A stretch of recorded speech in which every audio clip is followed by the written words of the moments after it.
In this video, I'm going to be showing you how to make a Polo G guitar beat. Alright, cool. As you can see, we're in my screen. Got a project open, which is the beat that I'm going to be breaking down for you, showing you how to make guitar beats for Polo G. First thing you're going to need is a guitar. Labs is a really good free plugin in general, but you have a good guitar in it. This is a Peel guitar, and this is what it sounds like with nothing and no effects, just the VST. This is it. But let me just explain it real quick. So this is the chord. So then what I did was play the middle note after the top note and then pitch the middle note up, and I did that for every chord. I just played the normal progression like this.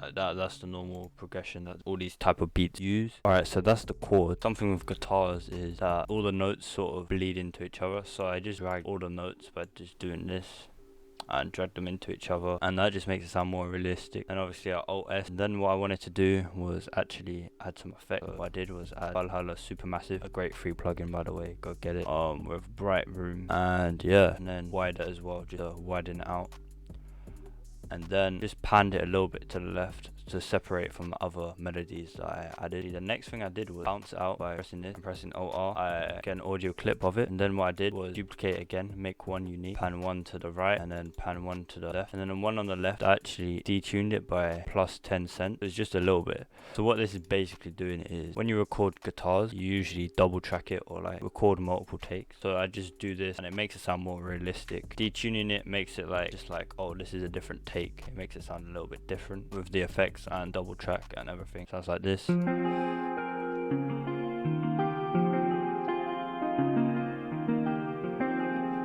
Obviously not a 100% realistic. Then I moved to another sound. I just copied and pasted the guitar into this sound. I'll play it for you right now.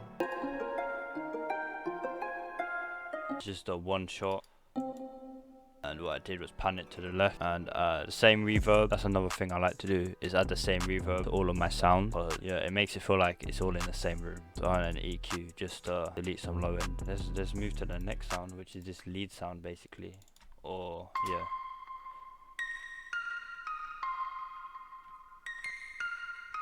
Pretty cool. It's just another bell one shot, which I added a phaser actually, a delay, ping pong delay, turn the pan all the way, and then turn time up to 8 seconds, pretty sure. Then again the same reverb and panned it. And then I routed all of these by selecting them by pressing Control Shift and clicking on them, or you can click and drag, and then pressing Control and clicking this arrow here, but here, so like this, and then it routes them all to this one track here, and then just deleted some low end and some high end, and that just cleans up the melody just a little bit. And after that it sounded like this.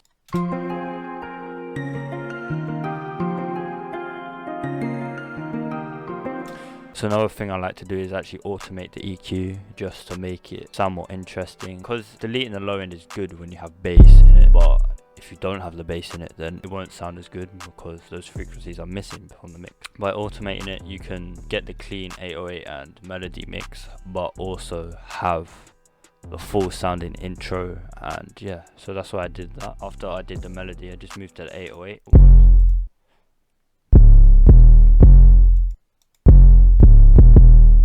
That is just a KBZ Z808, nothing special about it. Yeah, just following the root notes as they should, and just a kick following the 808. I play it with the 808.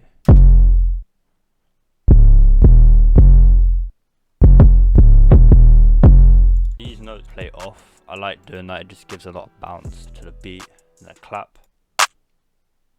Hi-hats. And these hi-hats will actually be available in my hi-hat MIDI kit, which I'm just putting together. If you want it, leave a comment down below and I'll give it to you. Then added this, what do you call it, open hat. Basically hitting on the first beat of the 8-bar loop and following the 808 pattern like this. Just added a little perk like this. Just in the regular places. Added was actually a riser, which is my custom riser that I made. As far as effects on the drums, didn't really do much. Let me see. Yeah, nothing. What I did was put the 808 and kick in mono, because it just sounds cleaner and it can actually punch through the mix. It's straight down the middle, you know. Then the clap, actually stereo, I separated it. I do that for all the sounds with high end, because it just makes them more crisp. You can feel them more. Just more, like, it's just better. I don't know how to explain it. If someone can explain it in the comments, please do. I can't. What I did for the clap, actually, it was take some low end and boost some high, and that just makes it more crispy. But yeah, apart from that, didn't really do anything. Then I have this mastering chain which I made myself. It's really nothing special. What it is a limiter with the ceiling all the way up and the saturation down a little bit, and the gain turned up by like 4 decibels, and then the EQ, cutting a little bit of low, boosting this, cutting that, and boosting this, and a soft clipper at the end just to give that crunch and punch. And yeah, thanks for watching.